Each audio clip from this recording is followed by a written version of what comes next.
escucho más ¿Me la escucha? música del Héctor. Sí, sí te escuchamos, Armando. ¿Sí? Sí, ¿Está te bien? escucho muy Ok. bien. ¿Tiene Te que escuchas gritar, bien, sí ¿eh? o no? Me Sí, escucha te muy escucha bien. muy bien.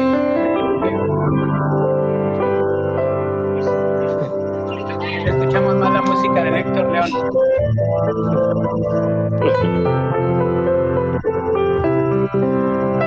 Faltaría Cristian. Falta una persona. No.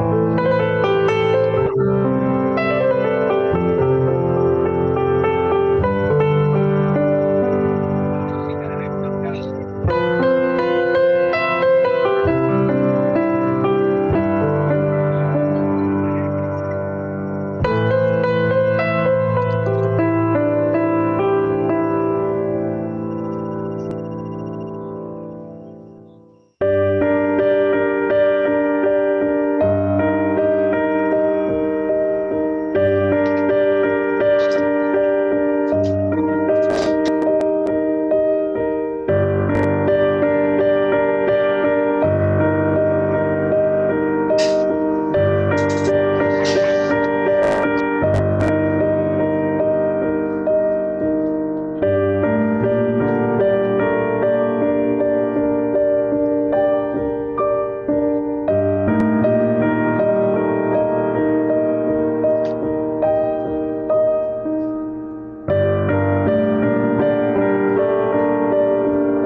Don Cristian.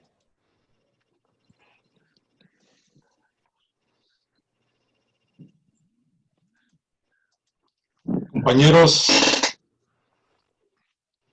Saludos. Armando, Buenas noches. buenas Buenas noches. noches. Doctor, ¿Qué tal? ¿Cómo estamos, Héctor? bien, ¿tú? Bien, bien, muchas gracias. Doctor Bailón, ¿cómo te va? Está apagado tu micro, profesor. En la pantalla tienes que prenderlo. Perfecto. ¿Ahí me escuchas ya? Ahí te escuchamos, profesor. Perfecto. Muy bien. Muchos saludos. Buenas noches. ¿Les parece que iniciamos? Son las 8, esperamos un minuto. Adelante. Estamos transmitiendo en vivo, de tal manera que quienes nos siguen en alguna de las redes sociales podrán justamente reconocer a quienes están aquí presentes. Muy buenas noches a todos quienes nos puedan estar escuchando, sea en México o en algún otro país como Aruba, de donde es el colega el doctor Armando Lampe. Quiero saludarlos a todos, darles una bienvenida a este ejercicio académico.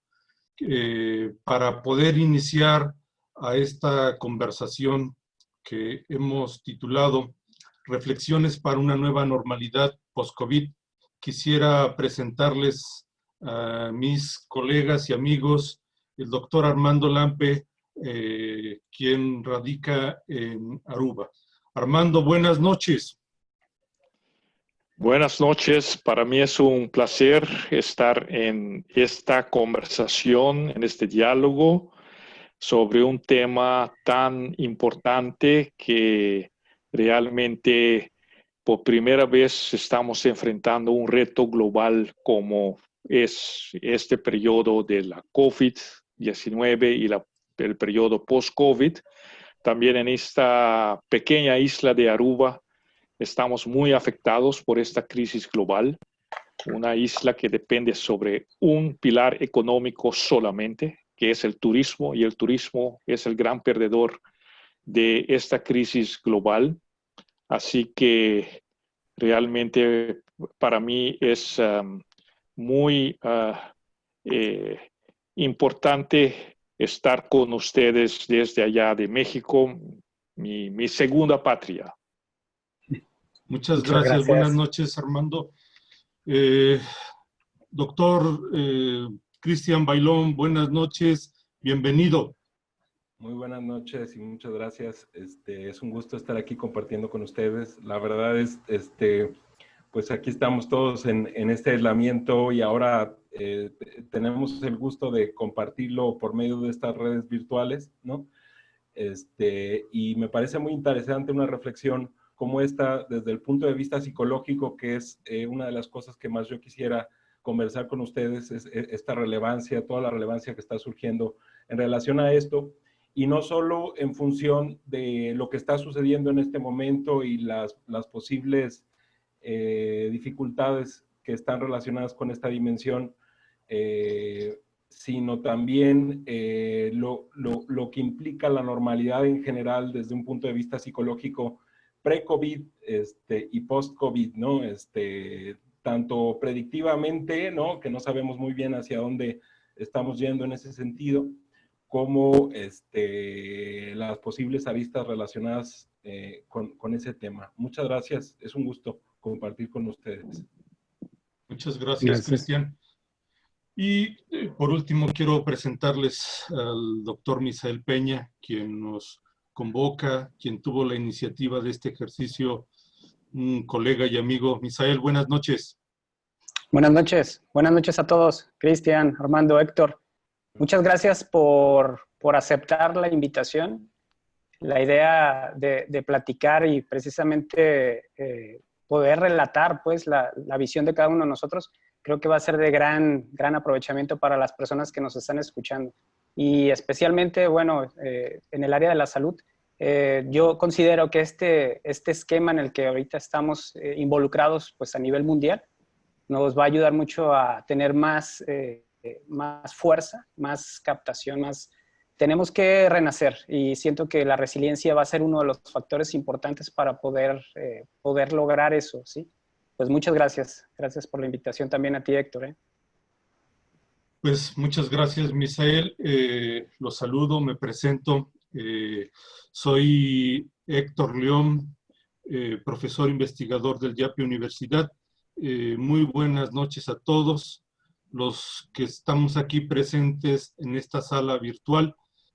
Todos somos profesores universitarios, pero antes de eso somos personas que vivimos en la cotidianidad la contingencia y justamente el ser conciudadanos, el vivir junto con los demás en esta escala global, la problemática es que nos ha llevado a que nos formulemos preguntas, nos hagamos planteamientos, que apostemos por un ejercicio de reflexión y problematización.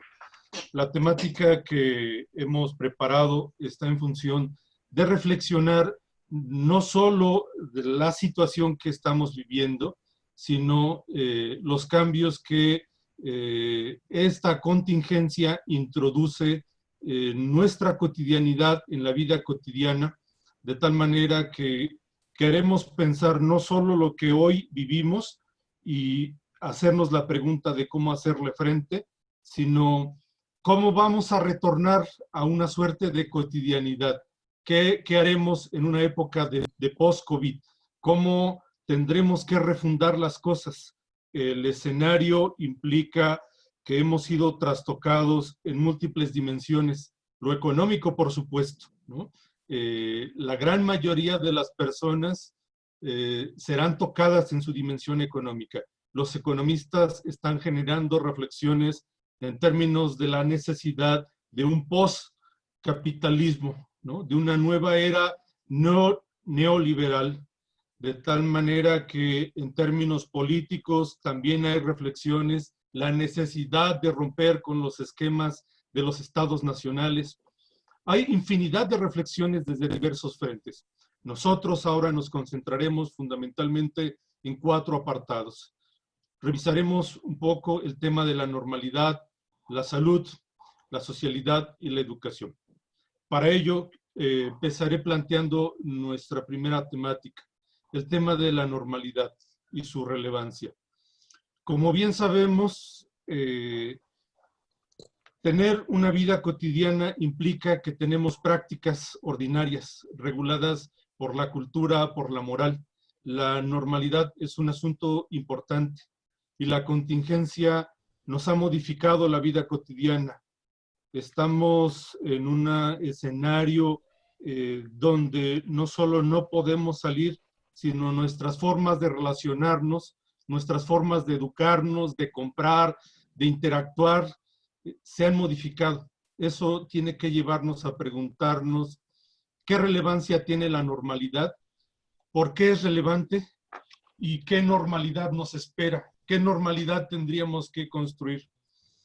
Doctor Cristian Bailón, no sé si quisiera ser el primero en tomar la palabra respecto de este ejercicio. Claro, con gusto. Pues bueno, en primera instancia, como lo platiqué con ustedes anteriormente a la hora de estar planeando este ejercicio, yo estoy interesado en abordar lo que implica la normalidad psicológicamente hablando, y para ello no me gustaría irme directamente a lo que implica la normalidad post-COVID, ¿no? Que es predictiva, ¿no? Es azarosa. Sino que primero me gustaría hacer un breve, muy breve diagnóstico de lo que yo entiendo por normalidad desde la perspectiva psicológica pre-COVID, ¿no? Y para ello parto de una primera tesis basada en el planteamiento de Edgar Morin, ¿no? En donde él comenta sobre la concepción de desarrollo actual, que esta concepción de desarrollo actual, que está sobre todo centrada en variables económicas, no solo omite otro tipo de dimensiones de comprensión del desarrollo, sino incluso muchas veces supone un subdesarrollo, ¿no? En particular, el desarrollo económico o el desarrollo en general, como es visto actualmente, supone un subdesarrollo psicológico en la sociedad en muchos sentidos. La normalidad pre-COVID desde la que partimos es una normalidad psicológicamente hablando, patológica, ¿no? En muchos sentidos, ¿no? Y para esto, bueno, aludo a un término muy interesante que inventaron, elaboraron tres autores, Leloup, Crema y Weil, junto con Eric Fromm también, en esa misma línea, la idea de la normosis, ¿no? Como una relación entre normalidad y neurosis, ¿no? Pero una normalidad que es neurótica, pero que además es vista como que es adecuada, ¿no? Es decir, ya no se cuestiona esta normalidad como patológica, ¿no?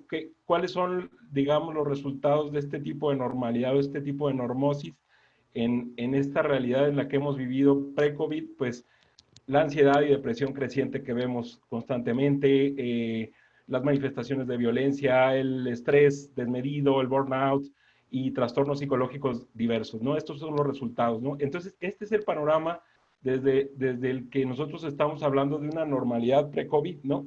En ese sentido, una crisis así tiene dos vertientes posibles, ¿no? En realidad, desde mi punto de vista psicológico, ¿no? En primera instancia, una posibilidad, pues es esto se acrecenta, es decir, se acentúa esta normalidad patológica o esta normosis, o migramos a una serie de esquemas que propongan una nueva normalidad psicológica que sea mucho más sana desde diferentes puntos de vista, ¿no? ¿Cuáles son los argumentos para los cuales partiría yo de que hay un subdesarrollo psíquico en esta visión del desarrollo? Bueno, la primera es que hay un subdesarrollo frente a todo el potencial cognitivo que existe en el ser humano. Diferentes investigadores lo plantean, Piaget, Graves, Gardner, Morin, entre otros. Hay un subdesarrollo también afectivo, que lo pueden plantear, por ejemplo, Goleman, Gendlin, Greenberg, ¿no? Diversos investigadores. Hay un subdesarrollo ético, ¿no? Y que también lo pueden plantear autores como Kohlberg, Gilligan y otros, ¿no? Y ya no se hable del subdesarrollo existencial y espiritual, ¿no? Que existe en la normalidad pre-COVID.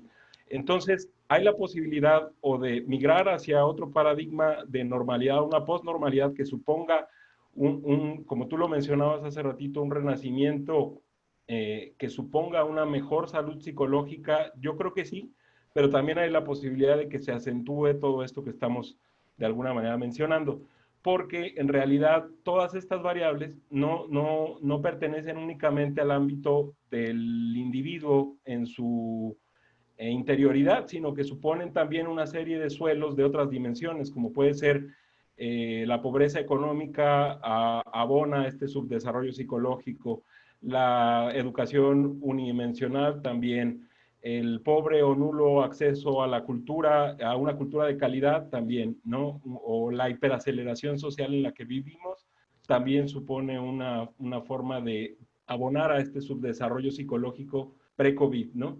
El contenido mediático muy deficiente culturalmente, la centración en una cultura de consumo o competencia y poder versus a una cultura solidaria y demás, ¿no? Todos estos elementos son precisamente elementos que pueden o acentuar la crisis a nivel psicológico en términos de esta posnormalidad o migrar a otros esquemas que más adelante estaré platicando con ustedes de lo que podría implicar una nueva normalidad, pero hacia la salud, ¿no? A partir de una crisis como esta.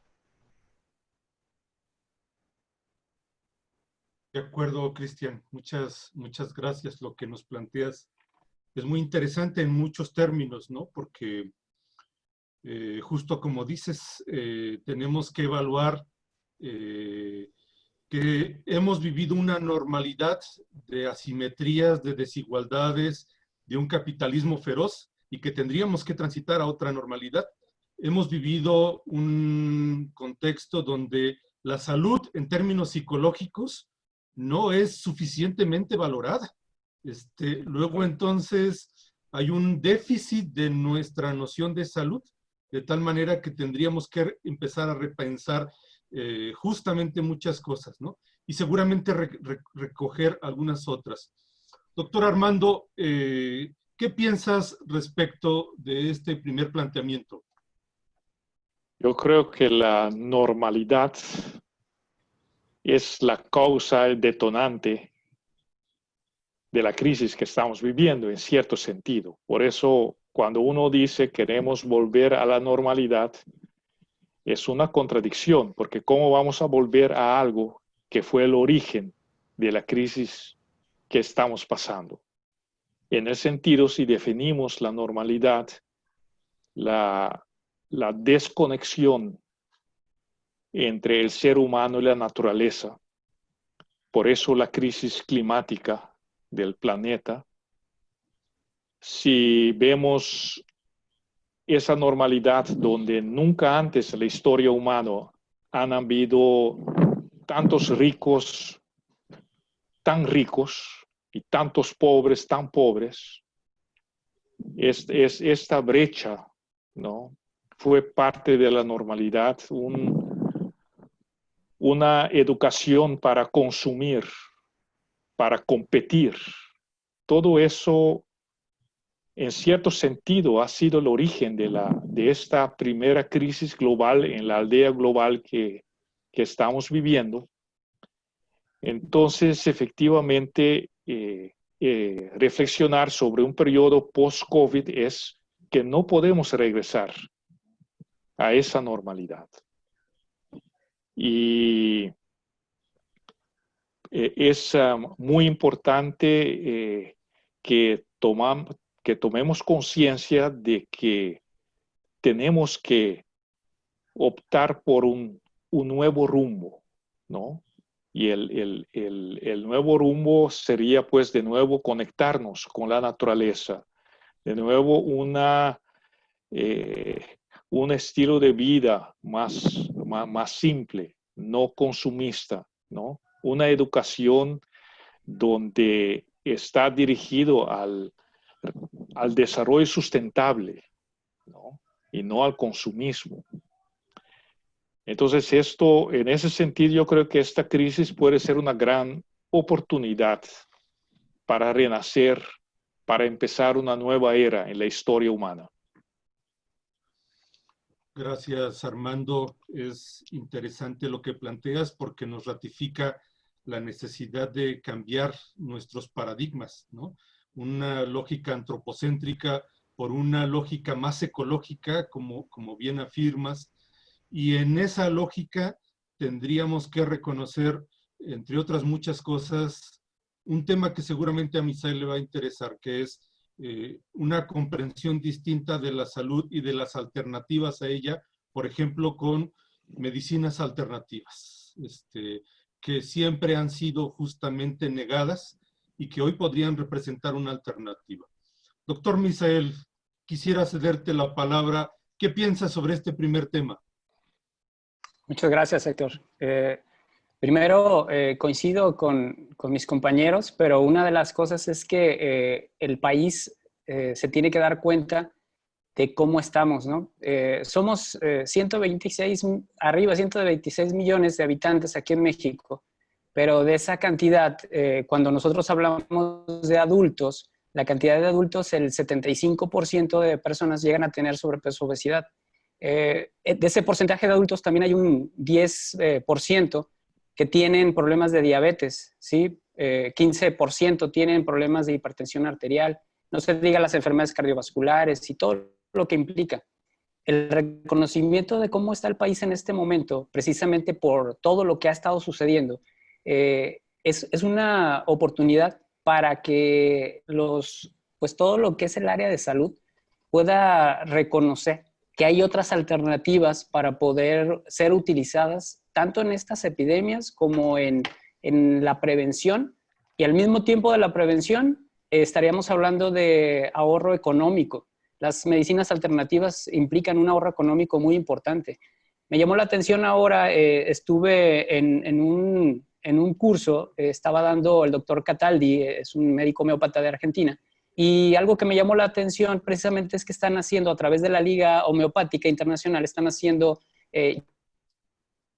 ya estudios con homeopatía y COVID y llevan alrededor de 180 casos que ya han sido tratados, y esta carta se la van a mandar precisamente a la Organización Mundial de la Salud para que permita precisamente la utilización de homeopatía con resultados que pues han visto ellos que en el lapso de 6 horas, 12 o hasta 2 días que mencionaron, son de resultados nada más preliminares, que han visto resultados de mejoría. Entonces, hay oportunidades diversas en el área, desde el área de la salud, lo preventivo, lo educativo, pero algo importante es primero reconocer cómo está el país en este momento, cómo fue golpeado por el COVID, que a pesar de la cantidad de personas que están confirmadas, que son 27,000, han muerto 2,700 personas, ¿sí? Pero una de las condiciones de ese punto es que no ha sido tan golpeado como otros países, como Italia, España. Pero a pesar de eso, se debe reconocer que el país tiene una normalidad, entre comillas, como decían, que no es la adecuada. O sea, no es adecuado tener personas que tienen problemas de tipo crónico degenerativos y que implique que llegue una pandemia y que te haga ver precisamente esa situación del país. Lo que se tiene que hacer es mejorar, ¿sí? Eso es lo que yo percibo desde ese punto. De acuerdo, Misael. Tú mismo ya en tu exposición nos introduces al tema siguiente, ¿no? Bien señalas, el escenario que vivimos es un escenario donde dices, hay cosas que son normal y que no deberían de serlo, ¿no? Podríamos agregar a lo que tú mismo planteas, que hay cosas que son normales como la violencia, ¿no? Que se ha agudizado, la violencia en casa, la violencia particularmente a las mujeres, y no debería de serlo.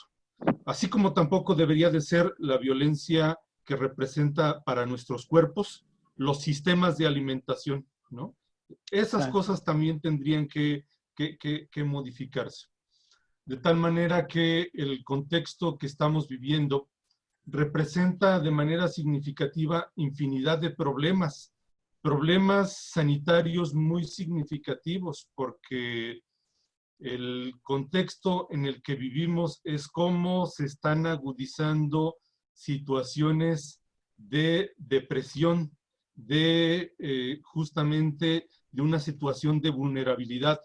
En muchos casos, la contingencia está trastocando nuestra vida cotidiana y nos está llevando a escenarios de frustración, de aburrimiento, se está agudizando escenarios de tristeza, no solo porque alguien se muere, sino porque no tenemos lo suficiente para la pervivencia cotidiana, porque se ha modificado nuestras formas de relacionarnos, no podemos dar abrazos, no podemos dar besos, hay todo un problema en las formas en las que estamos enfrentando nuestras relaciones y hay escenarios psicóticos, de tal manera que tendríamos que empezar justamente a reconfigurar, revalorar nuestra comprensión de la salud. Cristian, ¿qué piensas respecto de este punto? ¿Qué cambios, qué impactos ha tenido en nuestra salud, particularmente psicológica, y qué cambios demandará esta emergencia sanitaria? ¿Qué piensas al respecto, doctor Bailón? Claro, muchas gracias. Pues son varios aspectos, ¿no? Me llamó mucho la atención lo que compartieron mis compañeros. Por ejemplo, yo cuando pienso en el tema en todos estos temas que comenta Misael, de que tampoco estamos hablando de una salud física, o sea, que la normalidad en salud física tampoco es sana, ¿no? También hablamos de ahí de una concepción transdisciplinaria, o sea, porque al fin y al cabo, recuerdo ahorita una conferencia que estaba mencionando, en una conferencia el subsecretario mencionaba que al fin y al cabo estos parámetros de obesidad y demás también tenían que ver con una serie de factores sistémicos que no se le podía meramente como señalar al individuo cuando está envuelto en toda una serie de escenarios que le dificultan por lo menos, ¿no? Si no le imposibilitan, por lo menos le dificultan el desarrollo de una salud saludable, vaya. No nada más a nivel psicológico, sino a nivel físico. En ese sentido hay muchos elementos. Tú ahorita mencionabas el tema del aislamiento. Actualmente, efectivamente ha generado mucha mella en muchas personas, tanto en términos de ansiedad como de depresión y demás, pero también creo que eso tiene que ver, de nuevo, con una serie de factores que hay que tomar en cuenta, ¿no? Por ejemplo, en las sociedades actuales, las personas están acostumbradas a un ritmo aceleradísimo de vida, ¿no? Entonces les cuesta demasiado, y ese ritmo de aceleración infinita, ¿no? Supone también una desconexión psicológica muy fuerte, de tal manera que en la medida en que un periodo de aislamiento exige que el individuo vuelva a tener contacto consigo mismo, pues se encuentra con cosas muy difíciles de manejar interiormente, ya no se diga en el relacionamiento, ¿no? Entonces, son una serie de elementos que están entretejidos entre psicología, salud, ciencias sociales y demás, que dificultan precisamente o que hacen ver es decir, a la hora de enfrentarnos con un aislamiento así nos damos cuenta precisamente de a lo que sí estamos acostumbrados y de a lo que no estamos acostumbrados, ¿no? Y las maneras en que de alguna manera hemos perdido en muchos sentidos el equilibrio, ¿no? A mi punto de vista. Hay muchos temas ahí que están implicados para mí en esa perspectiva que tú planteas, ¿no? O sea, que van desde el replanteamiento, ¿no? De unas bases psicológicamente humanizantes, ¿no? Que no parta nada más del individuo, sino que parta de un sistema que sea un sistema social que sea también humanizante, ¿no? La importancia del tiempo, ¿no? De considerar el tiempo como un recurso vital y no meramente un recurso para la producción y luego para el consumismo. La importancia de una vida menos acelerada que nos permita un relacionamiento con el otro y con nosotros mismos de manera más serena y de manera más profunda incluso, ¿no? La posibilidad de, como lo comentaba el doctor Lampe, de migrar a una organización social mucho más simple, yo diría que de crecimiento. Necesitamos de crecer porque este crecimiento tan acelerado e infinito está provocando también ansiedades y estreses infinitos, ¿no? Que por supuesto que después desencadenan todas las demás enfermedades, ¿no? Tanto psicológicas como físicas, ¿no? Así también la necesidad de recuperar, por ejemplo, el gusto perdido completamente por la vida interior, por la contemplación, por la reflexión, ¿no? Que está muy perdido. La posibilidad de valorar el ocio sano, ¿no? El ocio creativo, el arte, la contemplación, la misma paz, ¿no? La capacidad para vivir en paz, para no vivir tan saturado, ¿no? Hace poco en un artículo escribía yo que actualmente la gente se relaja con el estrés, ¿no? Y se estresa con la relajación, ¿no? Es decir, ya no soporta la gente estar tranquila, estar de alguna manera viviendo una vida más sencilla, más simple, ¿no? Ya la saturación le pide que constantemente se esté saturando para mantener una especie de ciclicidad en la estabilidad psicológica de la persona, pero es una estabilidad inestable, ¿no? Espuria. Son algunos de los elementos que están implicados, para mi punto de vista, en esto. Pues lo que nos vas planteando justamente hace pensar, como tú en una intervención previa lo antecedes, en la necesidad de una comprensión compleja, transdisciplinar de lo que somos, ¿no? Es decir, los límites de lo disciplinar, de los paradigmas modernos que hemos construido, decía Armando, son en alguna medida los que están provocando esto. De tal manera que necesitamos otra comprensión de lo que somos como seres humanos. Hay dimensiones que se han oscurecido por mucho tiempo. Armando señalaba el tema de la relación con lo ecológico. Pensaríamos ahora una relación importante es la relación con los otros animales, los animales no humanos, y seguramente una relación con lo espiritual, que no necesariamente tiene que ver con las religiones o lo religioso. Es decir, son muchos los asuntos que se nos plantean en términos de recomprendernos como seres humanos, recomprender nuestra salud. ¿Qué dices, Armando, al respecto? Sí, yo creo que las imágenes que nos han impactado durante las últimas semanas es cuando vemos cómo la naturaleza se va regenerando, ¿no? Los aviones ya no vuelan, muchos coches están parados y animales que van recuperando su territorio, entrando en ciudades abandonadas o aisladas. La Antártica que se está regenerando de nuevo. Entonces yo creo que nos está dando un mensaje muy grande, que nuestra civilización, en cierto sentido, podemos decir que la madre tierra, porque es un término tan bonito, la madre tierra, nuestra madre tierra, nos está diciendo, mira, ustedes seres humanos necesitan la tierra, pero la madre tierra no necesita al ser humano. Este planeta pues ha surgido y ha vivido por millones de años sin el ser humano. No necesita a esa especie. Y puede prescindir de esta especie en el futuro.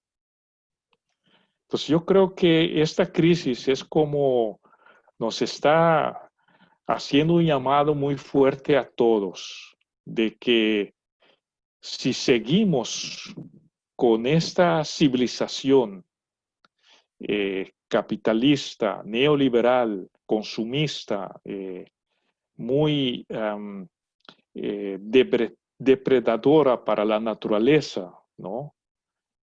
Que está en peligro mismo la extinción de esta especie que es el ser humano.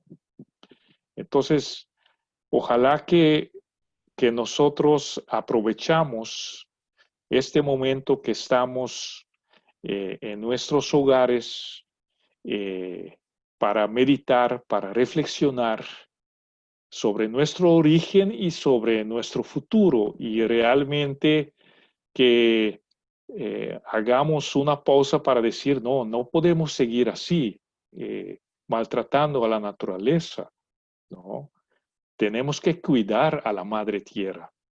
Y entonces yo creo que la misión de la educación va a ser eso.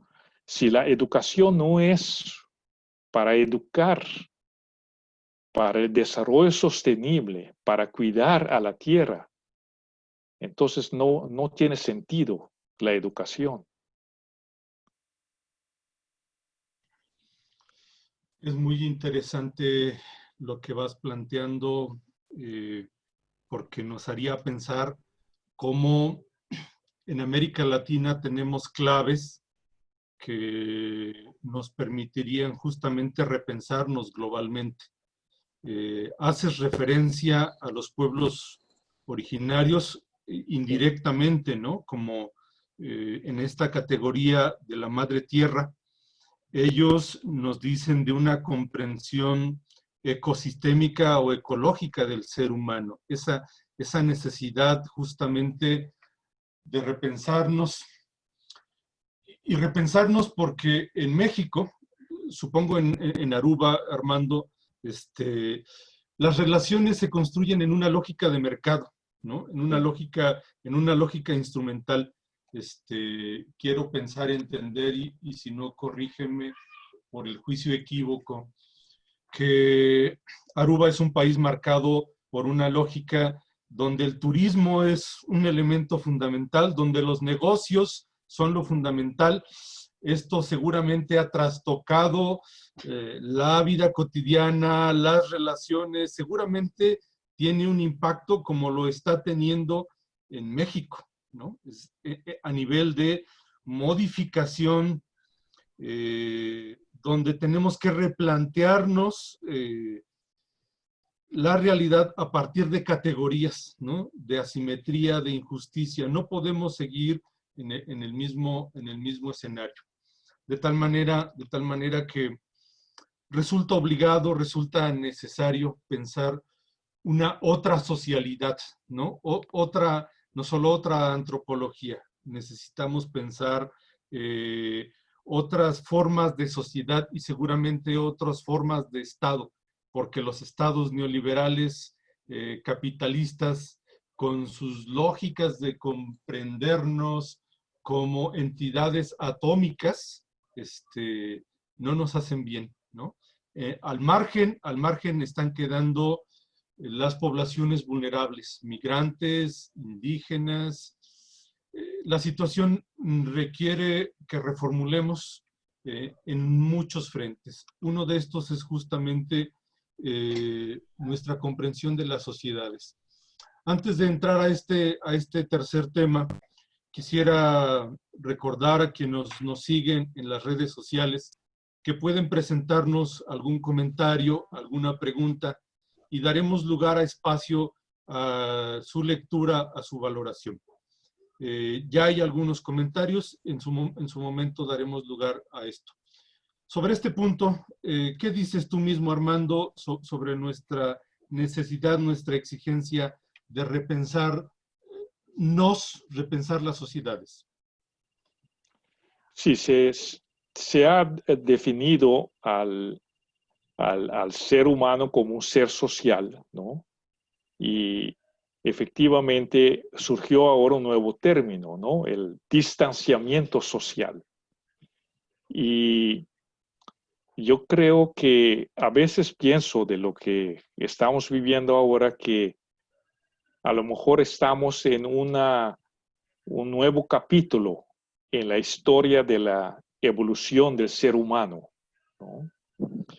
Y tenemos ahora los contactos son virtuales, las clases son virtuales, las relaciones son virtuales, y entonces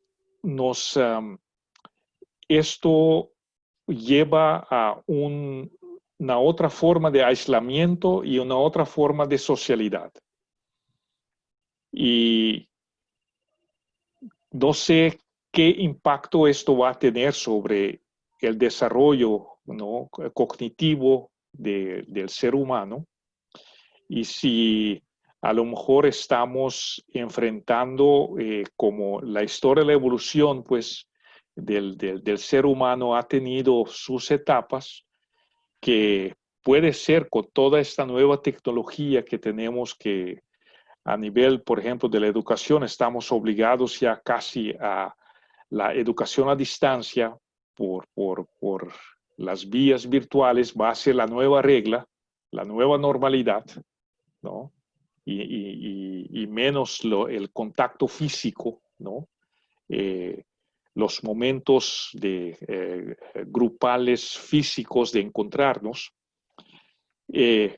Y por eso me interesa tanto el concepto que algunos sociólogos usan de cuando hablan de la muerte social.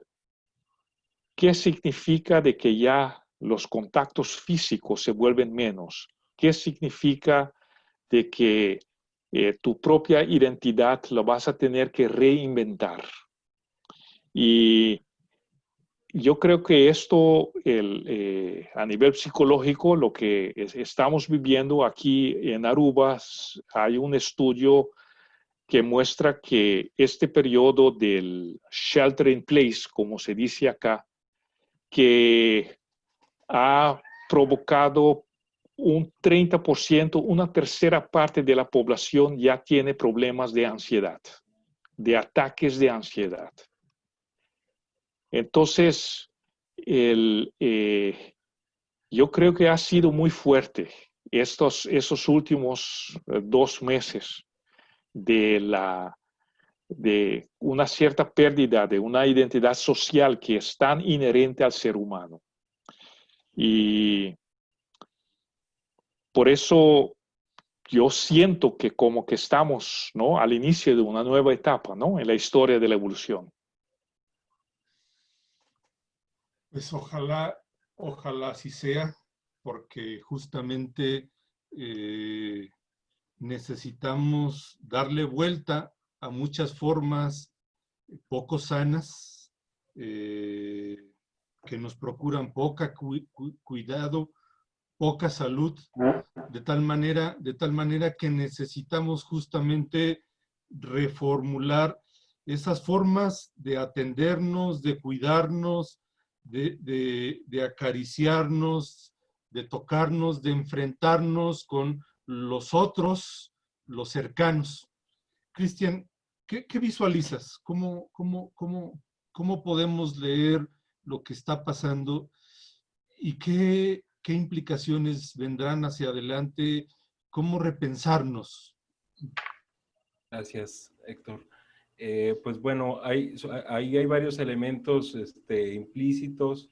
Yo, por ejemplo, cuando mencionan esta de la dificultad y de cómo, y lo veo incluso en mis mismos pacientes, ahora que estamos trabajando por estas vías, pues la constante, ¿no?, de la dificultad con el tema de la ansiedad. Justo platicábamos antes de este ejercicio entre nosotros, de esta dificultad en México, precisamente por ser una sociedad demasiado vinculante, ¿no?, demasiado relacionada con el otro, demasiado implicada su identidad social en la definición de toda su identidad general, ¿no? Esto me parece que tiene que ver con muchos aspectos, ¿no? Uno de ellos es precisamente, uno dice, bueno, ahí hay un tema que está relacionado con la ansiedad, ¿no? Pero por otro lado también uno dice, hay una dificultad de los individuos para estar consigo mismos, ¿no? Y probablemente eso también tiene que ver con todo esto que hemos estado platicando, ¿no? Con la incapacidad para lidiar con uno mismo, ¿no? Con la dificultad para conectar con uno mismo, ¿no? Para estar con uno mismo, para evitar, como dicen algunos autores, o Bergson, por ejemplo, cuando dice aceptar la duración, es decir, estar conectado con la propia existencia desde uno mismo, hay una dificultad para eso, ¿no? Y bueno, a la misma vez ahí se abren muchos temas respecto a la relacionalidad, ¿no?, que tienen que ver, que ojalá efectivamente que este aislamiento, por ejemplo, logre hacer consciente del valor de la relación con el otro y del valor del otro mismo, precisamente, ¿no? La importancia del habitar fraterno, la importancia de las relaciones humanas precisamente para la calidad de vida de uno mismo como ser singular, ¿no? porque al fin y al cabo somos parcialmente autónomos, pero también somos parcialmente dependientes, ¿no? Y de ese hilo entre dependencia y autonomía pende precisamente nuestra salud psicológica, en ese equilibrio, ¿no? Considero que también, como lo mencionaban algunos de los doctores, es necesario que tengamos una concepción o que se desarrolle una conciencia ecológica, quizá planetaria, en función de entender la interdependencia que existe entre todos los individuos, no nada más de una sociedad o de una familia, sino en general como seres o ciudadanos del mundo, seres planetarios, ¿no?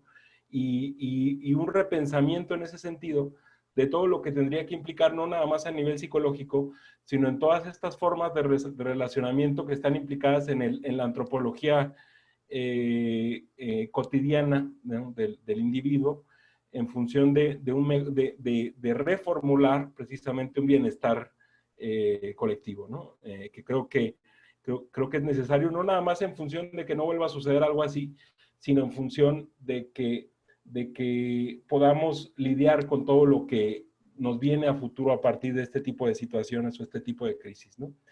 Creo que solo de esa manera vamos a poder entrar en una forma de relacionamiento mucho más sano. Es muy complejo lo que estamos viviendo porque hemos construido modelos de sociedad donde la lógica de la individualidad, de la autonomía es la que prima, ¿no? Hemos construido un mundo para privados, sistemas de transporte, sistemas educativos, sistemas de producción, donde todo está en una lógica de afirmación de la individualidad, ¿no? Sin reconocer que justamente mucho de lo que nos podría procurar hoy salud pasa justamente por la consideración de los otros, del cuidado que los otros nos ofrecen. Misael, ¿cómo en el ámbito de la salud, en el ámbito de la medicina, cómo se están redibujando las relaciones? ¿Qué escenarios ves en este momento? ¿Qué tendríamos que repensar?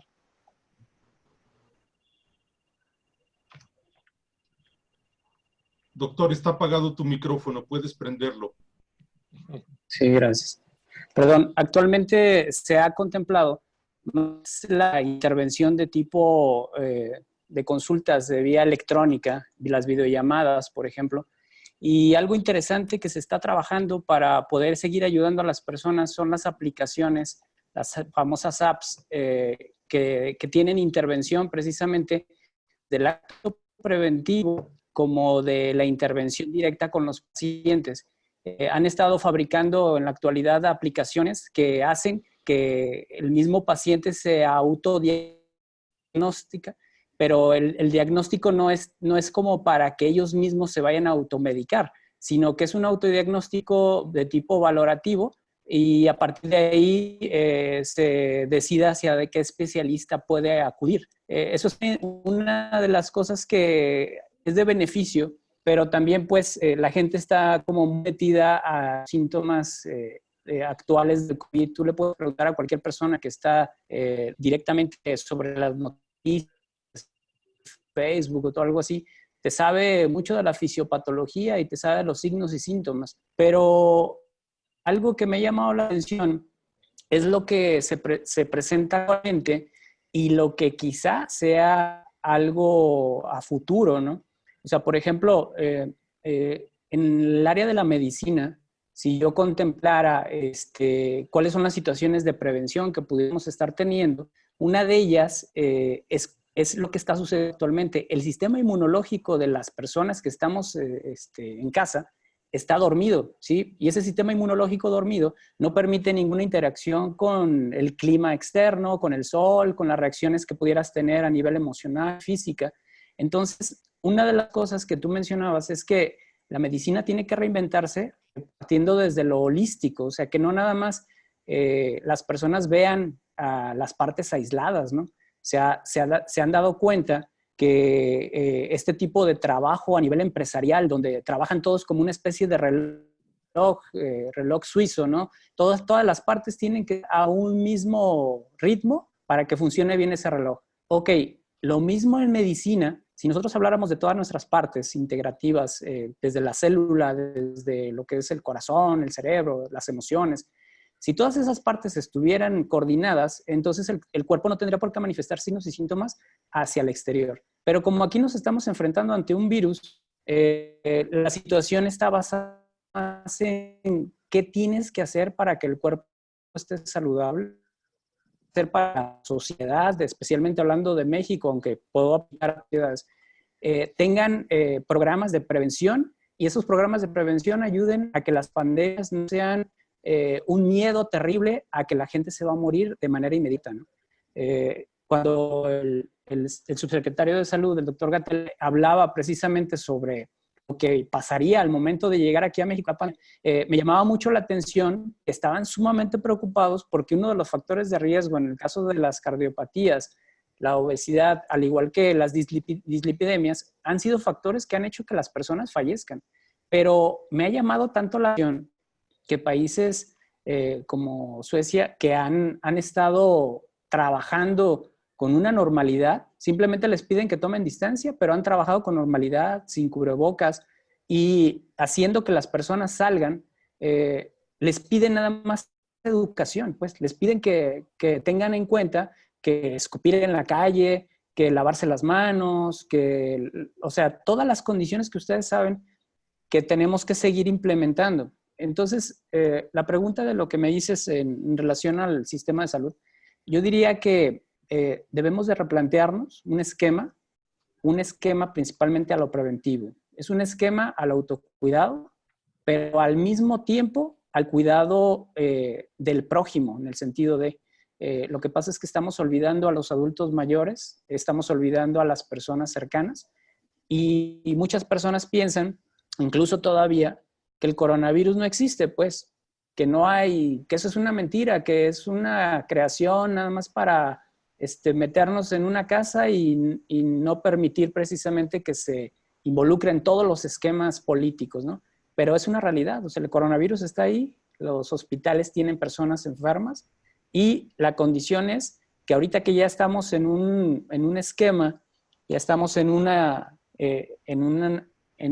meseta quizá, o quizá todavía podremos pensar en una semana de un repunte, pero nos toca replantear, les decía, un esquema de prevención, un esquema de autocuidado, un esquema de costos bajos, un esquema precisamente de vivir modesto, y un esquema de lo que ustedes comentaban, de un movimiento de autosustentable, ¿no? Un movimiento generador, pues, para el mismo país. ¿Y por qué digo esto? Si México no se aplica a un esquema propio y no se visualiza nada más comprándole, voy a hablar de economía, ¿no? Pero como en Estados Unidos, y se implica en México, tendría un crecimiento favorable de manera rápida. Pero si pensamos nuevamente en reactivar la economía e irnos hacia afuera, creo que nos tardaríamos un poco más en la reactivación económica y en la prevención a la salud aquí en México. Pues, Misael, planteas muchas cosas a lo que nos dices, agregas elementos a la discusión que ya previamente han planteado tanto Armando como Cristian. Pareciera que son múltiples los frentes en los que tendríamos que rehacernos, reconfigurarnos, ¿no? Yo caminaba porque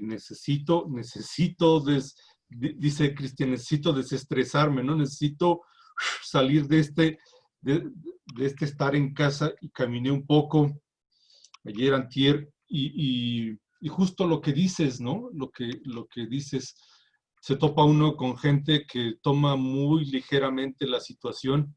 Hay supermercados donde la gente no se está cuidando,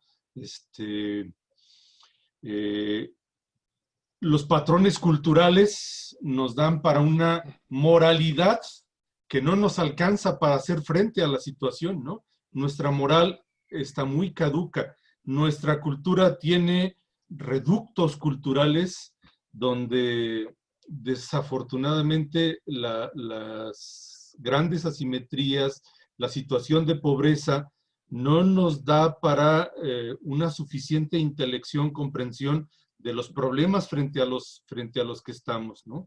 Pareciera que hemos construido un mundo que tenemos que refundar, ¿no? Tenemos que refundar este mundo porque, entre otras cosas, hemos educado, como educadores tenemos que ser los primeros que pongamos de frente un mea culpa, ¿no? Porque hemos educado a sujetos que hoy por hoy no alcanzan a ser responsables, no alcanzan a ser responsables de los otros, de lo otro, del cuidado de su propia vida, que no logran hacer frente, ¿no?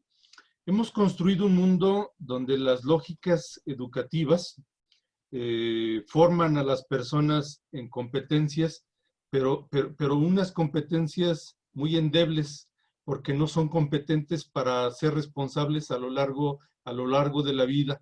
Los modelos educativos han propiciado que construyamos escuelas, universidades directamente vinculadas con lógicas de mercado.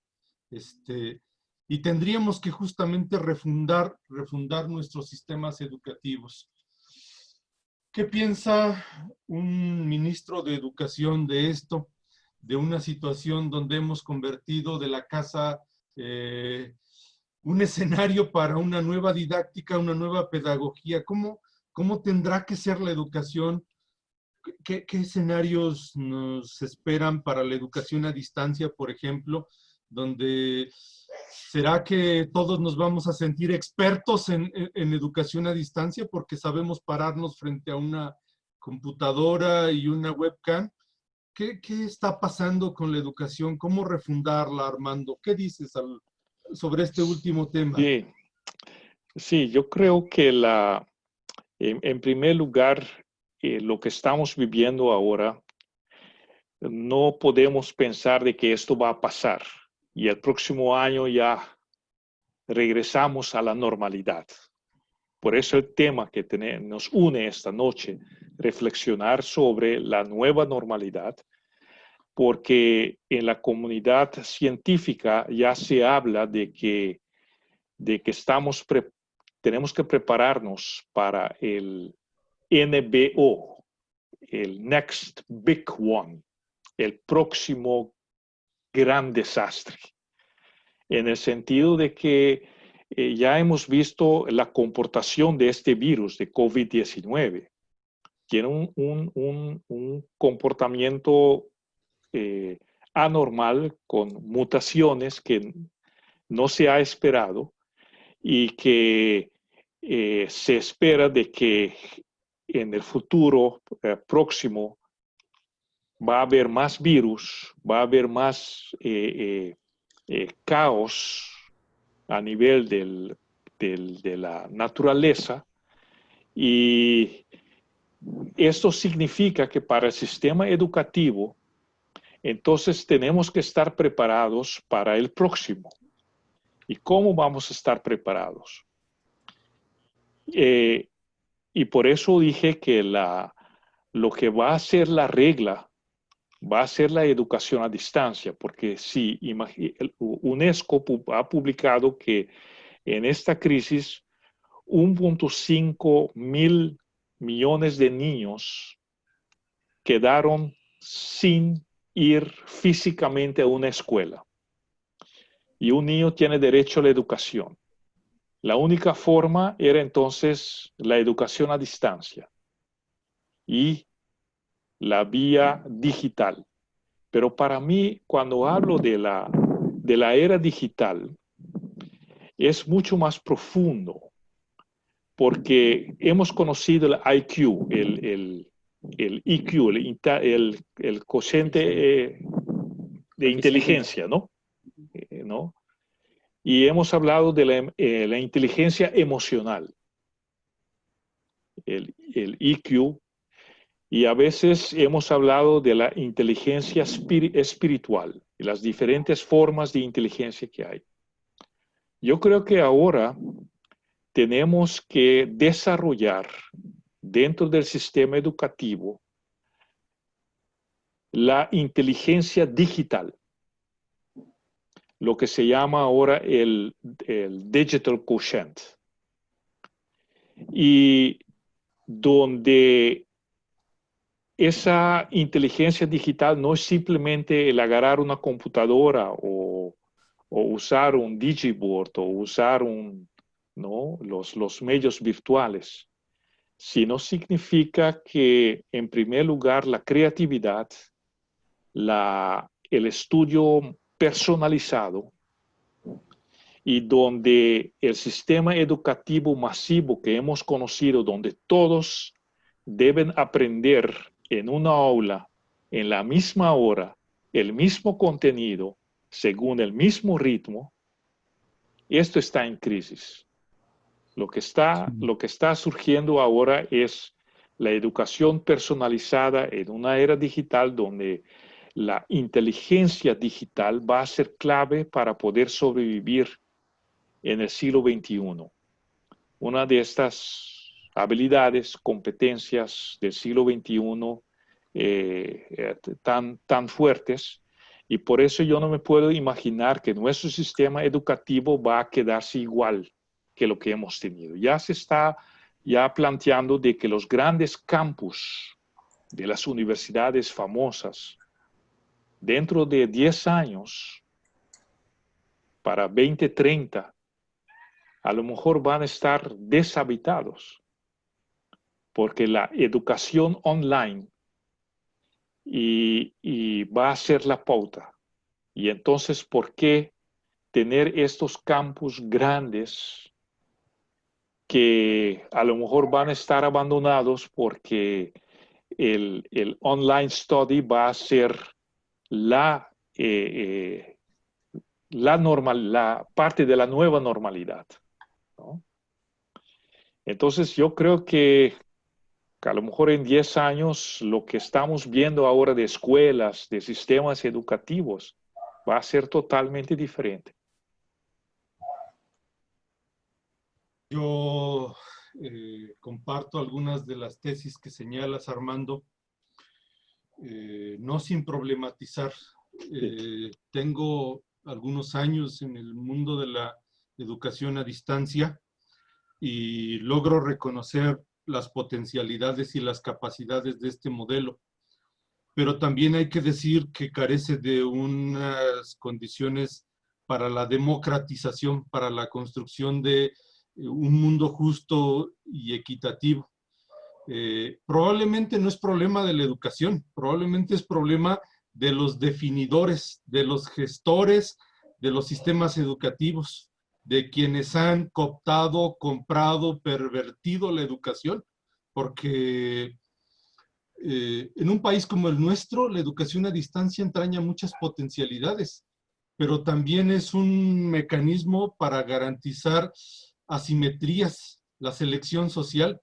En un país como el nuestro, las grandes mayorías no están pudiendo tener acceso a educación porque no hay internet de banda ancha. La educación a distancia está siendo una alternativa para los sectores privilegiados, para los que tenemos tecnologías, internet en casa. La perversión, entonces, es que hemos construido desde hace unos 40, 50 años una asociación entre educación y mercado.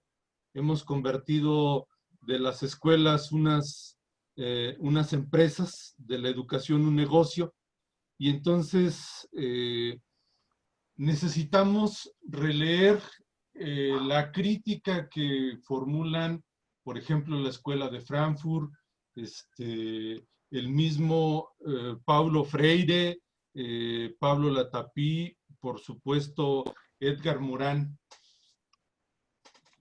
Cristian, igual que los que estamos aquí, eres educador. Eres un educador que tiene N cantidad de clases, N cantidad de alumnos. ¿Cómo ves el escenario post-COVID, profesor? Muchas gracias, Héctor.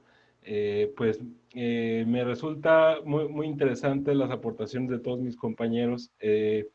Yo también tengo elementos encontrados, si bien entiendo y veo que la direccionalidad a partir de esta crisis del tema de la educación va precisamente hacia las plataformas virtuales. Yo la verdad es que presento tanto personal como profesionalmente mis resistencias, ¿no? En el sentido de que considero que tiene algunas virtudes interesantes, ¿no? Sobre todo en términos del desarrollo de competencias técnicas, como lo mencionabas aquí, pero precisamente uno de mis cuestionamientos transversalmente que ha estado presente es esta cosmovisión tecnocrática que está de alguna manera entrelazada en todo el espectro y que atañe tanto a lo psicológico como hasta lo económico, social, político y demás, ¿no? Yo soy de la idea de que una normalidad sana en términos de educación tendría que estar orientada hacia el desarrollo de competencias existenciales y tengo mis radicales dudas de que de que podría ser posible gestar estas competencias existenciales desde el aislamiento y desde las dimensiones meramente virtuales, ¿no? Soy de la idea de que términos claves relacionados con la presencia humana, con la convivencia, con el enriquecimiento dialógico que representa el contacto humano, son ineludibles si queremos hablar de una educación en toda la palabra y no nada más de un adiestramiento o de una capacitación en algún sentido técnico. Creo precisamente que el sistema actual adolece de esta, cuando se habla de educación, se habla no, en lo general, por supuesto, se utiliza una palabra muy grande cuando muchas veces se está realmente capacitando, ¿no? Yo soy de la idea de que sería deseable que una nueva normalidad no fuera meramente ligada al uso de plataformas virtuales que aunque pueden tener sus ventajas, creo que también tienen muchas desventajas en términos de lo que por lo menos yo he estado planteando relacionado con la necesidad de un habitar humano mucho más sensible, mucho más solidario, ¿no? Hace ratito que hablaban y mencionaban el tema de lo patriarcal, pues efectivamente yo considero esta sociedad una sociedad muy patriarcal que se centra en la competencia, se centra en, ya no competencia como habilidad, sino competencia como de competir, ¿no? Se centra demasiado en un relacionamiento que siempre está, en donde siempre está mediado lo económico, ¿no? Dice Joan Carles Melich eso, ¿no? Está prohibida en esta sociedad tecnocrática el relacionamiento no económico. Todo tiene que tener de alguna manera una ventaja, ¿no? Debe ser competitivo. Creo que es muy difícil, sería muy difícil sostener. Sí ha sido difícil en la presencialidad misma del aspecto educativo, fomentar valores más de solidaridad, valores de un relacionamiento más humano, ¿no? Una conciencia ecológica, como decíamos hace rato, una convivencia más fraterna. Creo que sería todavía más difícil en un espacio educativo meramente virtual, ¿no? En donde difícilmente hay la posibilidad de transmitir este tipo de metavalores que tienen mucho que ver con la presencia humana. Pues entonces el escenario no es sencillo, sino se dibuja considerablemente complejo. Héctor, quiero comentar algo, digo, ahorita que la idea va en secuencia. En las escuelas de medicina, al igual que todas las escuelas que tienden a la ejecución, al trabajo precisamente que tenga que ser activo en el momento indicado, por ejemplo, yo podría referir a una materia que es la de propedéutica, ¿no? Esa materia necesita el alumno tener un contacto directo con el paciente, aunque puede ser un programa que te emita una serie de ruidos respiratorios o te pueda permitir a través de un maniquí tocarlo y percibir algo muy parecido a lo que el ser humano pudiera tener, ¿no? Pero realmente ese tipo de situación hace que cuando llegues a la realidad, como a lo mejor varios de nosotros como profesionistas, nos enfrentamos ante la sociedad y realmente te das de topes, decimos, ¿no? Donde el ruido que te habían enseñado no es el mismo que presenta el paciente, o la temperatura que tú tocabas en un maniquí frío no era lo mismo que estabas tocando en un paciente pues en vivo. Y situaciones de ese tipo, donde creo que en la educación lo que tiene que ser de tipo activo, lo ejecutorio, lo que tienes que estar enfrente del paciente, considero que va a tener alguna problemática en esta educación de tipo virtual. Y yo no digo, el arquitecto hace los planos a través de este tipo de programas, ¿no? Pero se tiene que enfrentar a ir al lugar, a realmente a construir, a ver cómo se están haciendo esos cimientos.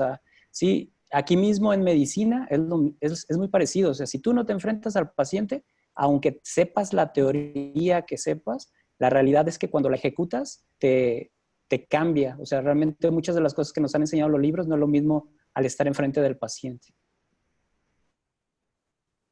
Sí, decía yo que es complejo y lo que señalas, Misael, justamente lo ratifica en el sentido de que no solo necesitamos resignificar la educación, sino probablemente construir otras categorías en el campo de las ciencias sociales y humanas poco consideradas. Ahora los estados deberían de estarse dando de topes, ¿no? Porque han invertido solo en aquellas cosas que consideran ciencias y muy pocos recursos a lo que se le considera pseudociencia, una suerte de perversión.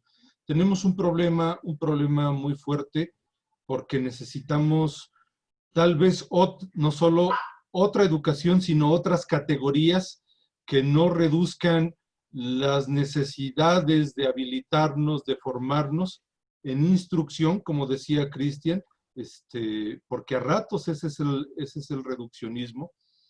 Necesitamos otra pedagogía y probablemente no repetir lo que el mundo occidental produce como si fuera universal, y no lo es porque es justamente europeo, occidental, y tendríamos que en cada lugar, en cada región, empezar a hacer redefiniciones. Compañeros, son muchos los asuntos que nos ocupan y sobre los que podríamos seguir dialogando. Les propongo, les sugiero que si están de acuerdo podamos ir cerrando. Leería yo algunos comentarios que tenemos en Facebook, de tal manera que a partir de eso podemos reaccionar y si les parece podemos ir cerrando este ejercicio. Si están de acuerdo, entonces procedo a leer algunos comentarios y vamos reaccionando también a algunos de ellos. Un amigo cercano, por lo menos cercano a Cristian, a Misael, Gerardo Martínez, también colega, manda saludos, dice pues que el problema es que si no se valora un tipo de salud, menos la psicológica.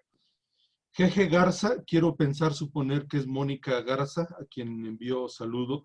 Dice, Jessica Garza. Jessica, perdón, sí. Busquemos modelos simples de disfrutar la vida, menos consumismos, alimentación sana y, por supuesto, una construcción no social individualizada. La doctora Carla Alejandra Hernández Alvarado envía un comentario que leeré.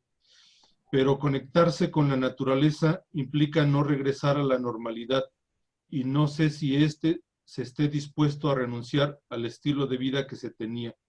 Existe un anhelo de regresar a esa forma de vida porque es el que se conoce y es el tipo de certeza que se conoce. ¿Cómo cambiar el paradigma? ¿Cómo pensar otra forma de cotidianidad en la que se integren valores y virtudes?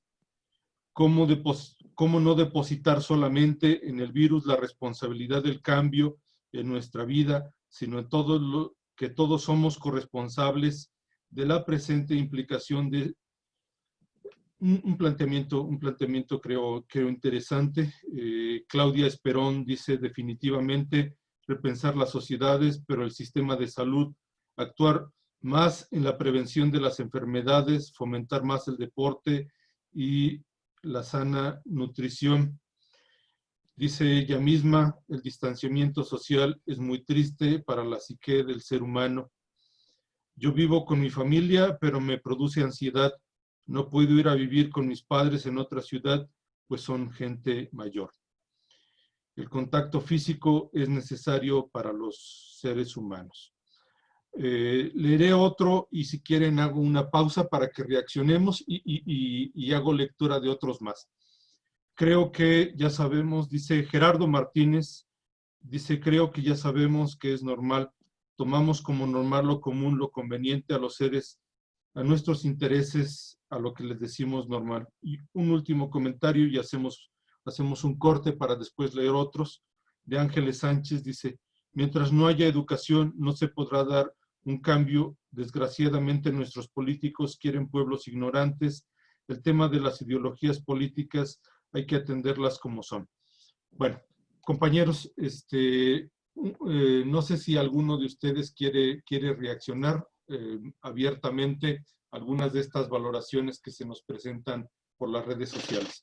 Y hay muchos saludos.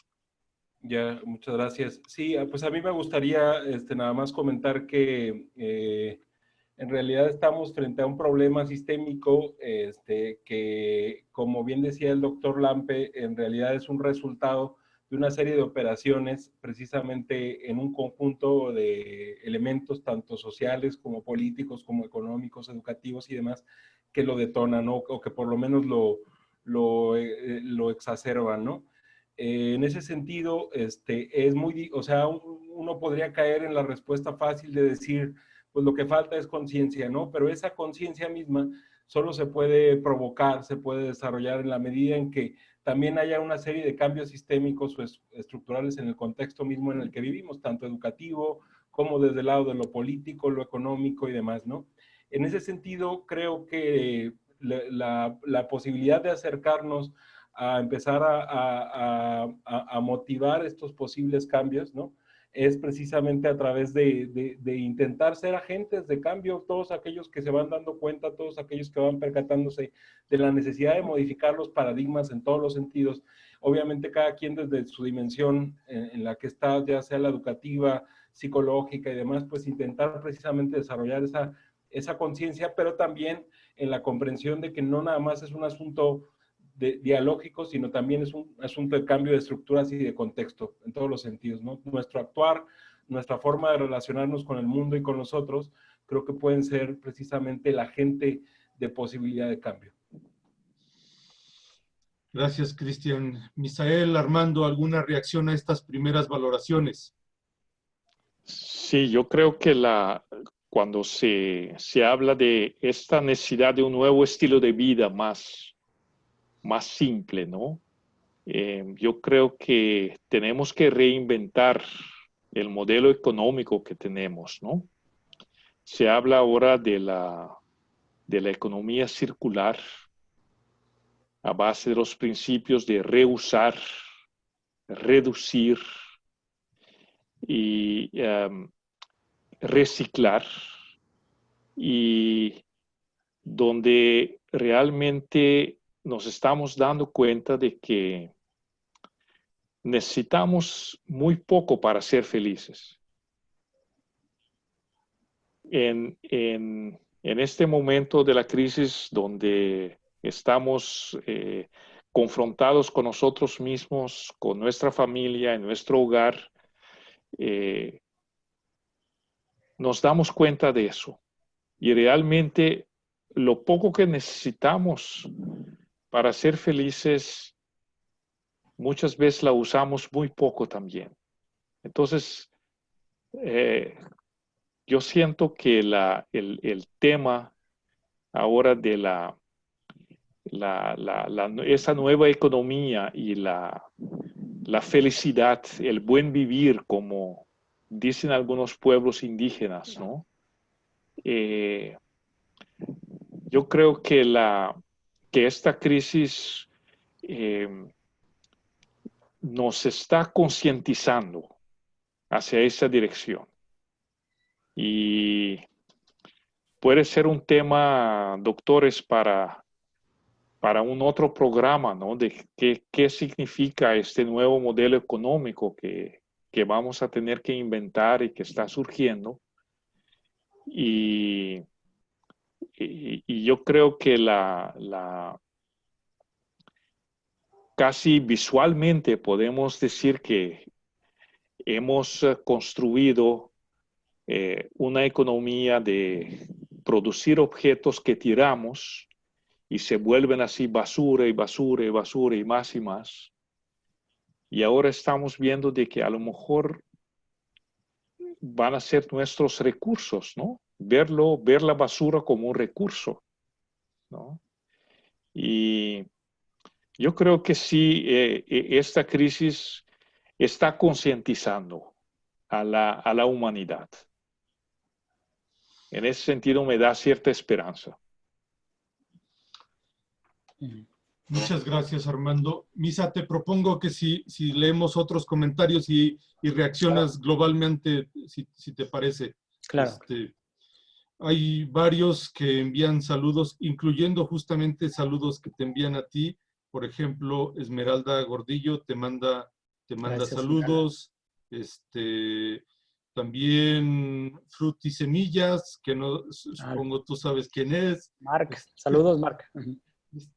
Esmeralda Gordillo dice: si la falta de sol es necesaria para nuestro cuerpo y mente, creo que este sería un tema que podrías desarrollar. Saludos al doctor Misael, dice Gisela Salazar. Esmeralda Gordillo también te manda saludos. Piedad Muñoz. Hay una gran cantidad de personas que envían saludos. Leeré algunos comentarios. Por ejemplo, de Esmeralda Gordillo dice: la educación en línea podría ser una opción, sin embargo, no podrá sustituir el aprendizaje en aula, por excelente que sea. Esto lo vivimos en la consulta también y es una alternativa de momento, pero insustituible en el aula. Seguramente compartiremos esta afirmación los que aquí estamos. En todo caso, tendríamos que decir que necesitamos de condiciones híbridas. Dice Claudia Esperón: mis hijos estudian en casa, tienen acceso a excelentes profesores, sin embargo, no pueden estar con ellos 5 horas al día. Es todo un problema, ¿no? Lo que hemos hecho de la educación. José Lara dice: ¿cuáles serían las competencias existenciales y no se dan estas en la educación a distancia? Sería una pregunta que probablemente Cristian y Armando podrían comentar.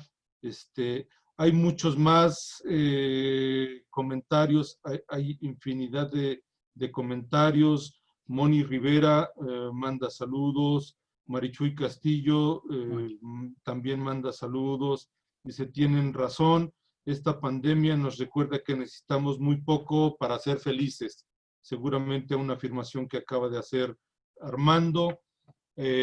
Alberto Juárez Millán dice: saludos, quizá nuestros anhelos de reconstrucción mediante otros valores sean derribados por los depredadores de siempre o quienes se aprovechen de la situación post.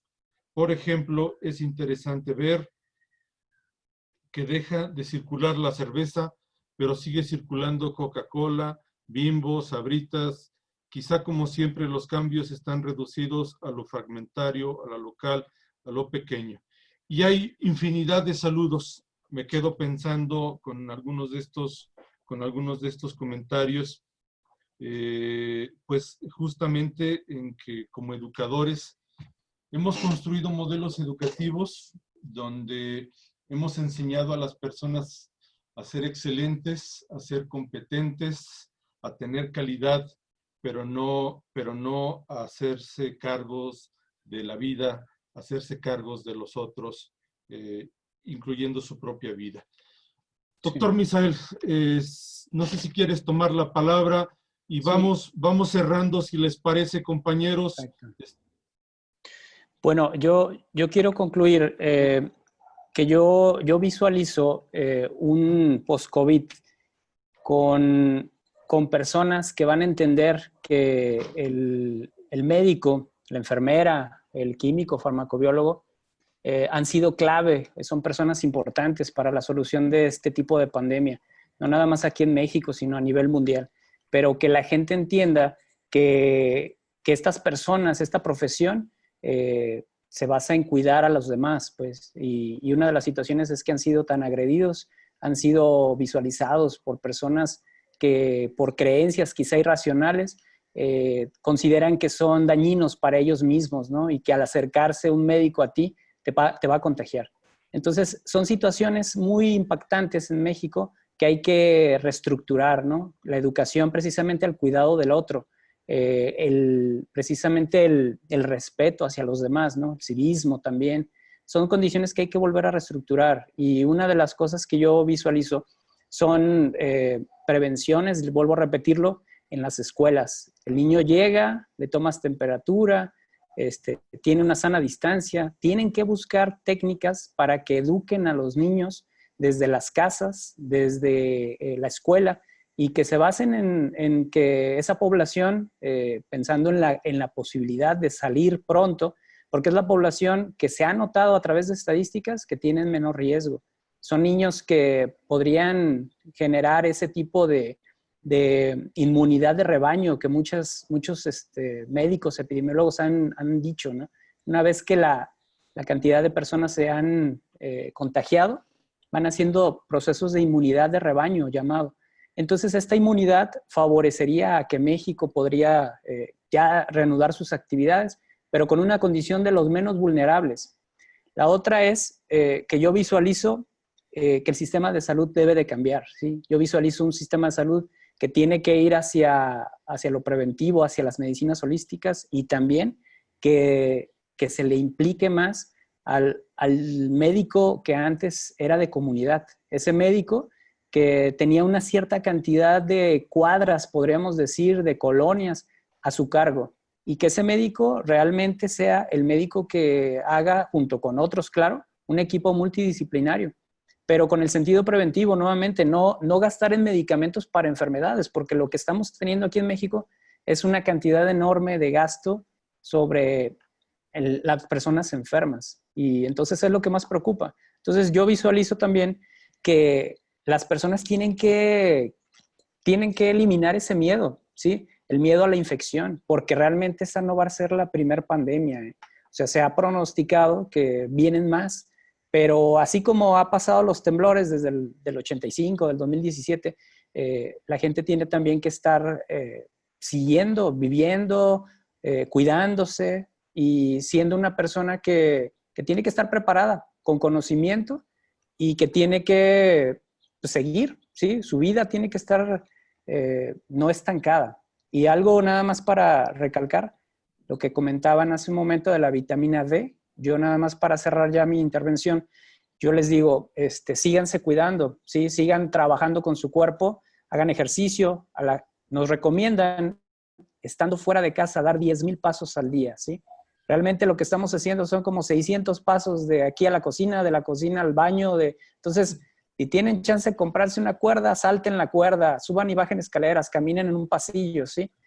Y sí, claro, la vitamina D es importante. Tienen que asolearse 20 minutos diarios, tienen que estar comiendo alimentos más basados en frutas y vegetales, tienen que estar haciendo su vida, pero pensando en esa reactivación, en ese renacimiento. Si ustedes lo hacen pensando nada más en que esto es algo que no les va a dejar vivir, que el estado depresivo, realmente se van a quedar estancados. Entonces, es la oportunidad de renacer y de reinventarse. Gracias. Misa, muchas gracias por esta lectura, esta recapitulación, y entiendo que ahí ya hay también conclusiones. Armando, no sé si quisieras tomar la palabra en un ejercicio de reacción a los comentarios y también presentando alguna conclusión respecto de este ejercicio. Sí, se ha hecho una pregunta sobre las competencias existenciales en este momento que estamos viviendo a José nivel Lara, educativo. Y yo creo que el hogar se está volviendo como una nueva escuela, porque como los niños no pueden ir a la escuela física, y la crisis en cierto sentido ha revelado también que el sistema escolar que conocemos no responde totalmente a estas competencias existenciales que necesitamos. Entonces es una oportunidad. Los niños en el hogar pueden aprender a cocinar, pueden aprender la disciplina, pueden aprender el respeto hacia el otro, pueden aprender a la limpieza, pueden aprender a cultivar semillas y después cosechar frutas. Tantas cosas, actividades físicas con sus papás que van saliendo, que haciendo ciertos ejercicios dentro de la casa con los niños. Tantas cosas que un hogar puede ofrecer al nivel de las competencias existenciales, lecciones para la vida. Ahora que hay más tiempo entre los papás y la convivencia entre los papás y los niños. Entonces, en ese sentido, es algo positivo que estamos descubriendo que el hogar puede ser a lo mejor la mejor escuela para un niño. Y es una cuestión de perspectiva, de ver lo que estamos viviendo como nuevas oportunidades que nos está dando la vida. En las redes sociales circulan comentarios como que la casa no es escuela y hay reacciones de docentes diciendo, pues la escuela no es la casa, no nos manden las tareas que les tocan, ¿no? Bueno, tu planteamiento, Armando, es interesante porque justamente nos dice de cómo tenemos que reformularnos, ¿no?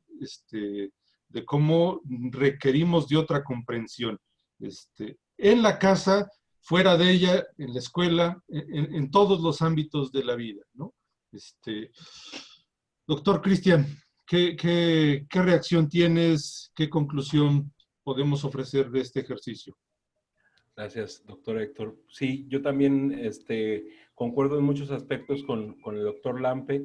Yo diría algunos elementos, este tipo de competencias existenciales deberían ser tomadas en cuenta precisamente en una nueva pedagogía, independientemente de si es virtual o no, aunque yo considero en lo particular que sería mucho más fácil de fomentar y desarrollar en un aspecto presencial, ¿no? Que no sabemos si va a ser posible, ¿no? Este tipo de competencias yo las percibo precisamente con todo esto que tiene que ver con el relacionamiento más humano y la humanización, ¿no?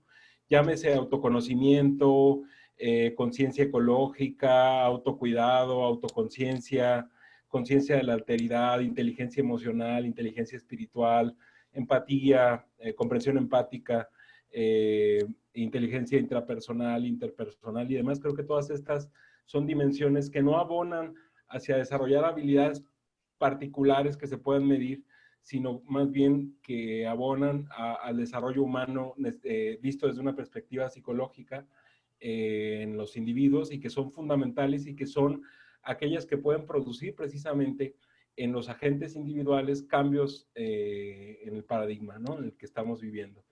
Y bueno, cerrando, yo diría, concuerdo mucho con lo que han estado comentando sobre el tema de esta hiperproducción, ¿no? Creo que si se quiere llegar a un cambio que suponga precisamente una mayor calidad de vida, debemos de romper con este paradigma de la hiperproducción, del crecimiento infinito, de la sobreaceleración o hiperaceleración, del hiperconsumo y de la depredación tanto del otro como del medio ambiente, como de incluso nosotros mismos, y volcar hacia un paradigma más relacionado precisamente con el decrecimiento, con una sabiduría de vivir que deje a un lado lo superfluo en un mundo que ya no lo soporta. Muchas gracias. Gracias, Cristian. Un alumno hace poco me decía,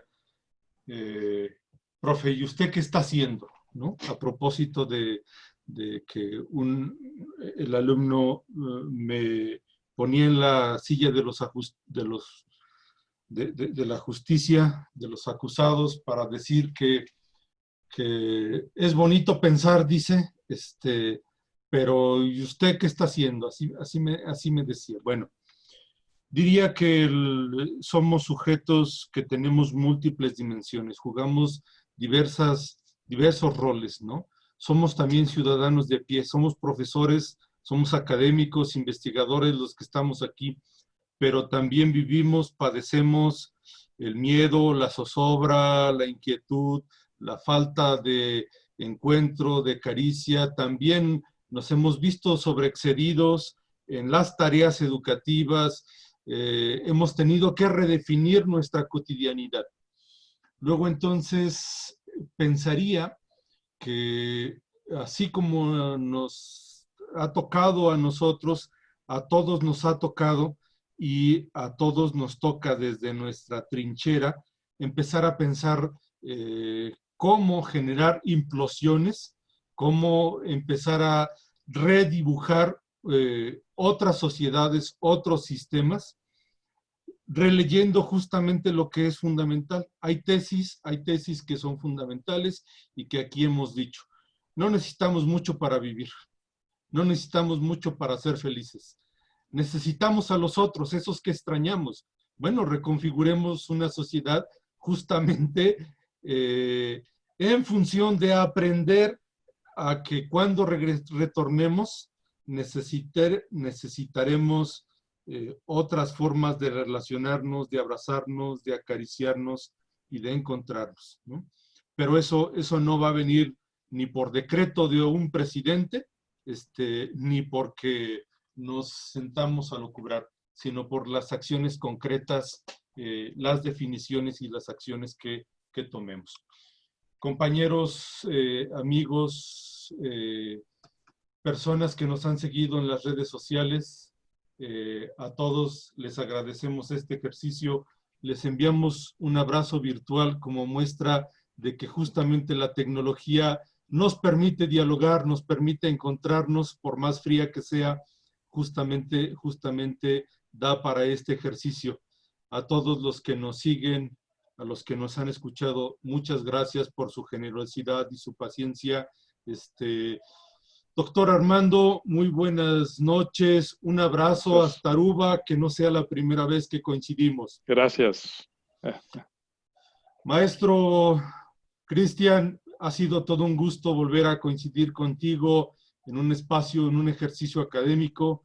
Muchas gracias por este ejercicio. El gusto es mío, doctor. Doctor Misael, muchas gracias por invitarnos, por convocarnos a este ejercicio. Está apagado tu micro, Misa, pero ya vimos que nos mandas unas manitas de oración. Sí, gracias, disculpen. Siempre. Gracias a todos. Será tarea continuar estos ejercicios y romper con una lógica donde podamos incorporar algunas colegas, algunas compañeras que también seguramente tendrán una palabra, una otra sensibilidad, esa que necesitamos. Muchas gracias, buenas noches. Gracias a todos. Gracias. Buenas noches.